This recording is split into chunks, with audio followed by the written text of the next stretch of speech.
जालन्याच्या तळणी परिसरामध्ये ढगफुटी सदृश्य पाऊस झाला। पावसाने शेतामध्ये गुडघाभर पाणी साचलंय। शेतकऱ्यांच्या खरीप पिकांचं मोठं नुकसान झाल्यानं बळीराजा चिंतेत आहे। शासनाने तातडीने पंचनामे करून लवकरात लवकर नुकसान भरपाई द्यावी अशी मागणी आता बाधित शेतकऱ्यांनी राज्य सरकारकडे अर्थातच मुख्यमंत्र्यांकडे केलेली आहे।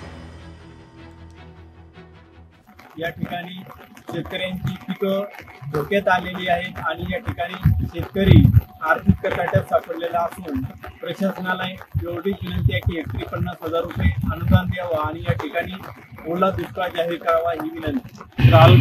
काल आणि परवाच्या पावसामुळे शेतीचे अतोनात नुकसान झाले आहे। तरी मायबाप सरकारने हेक्टरी 50 ते 60,000 मदत करावी।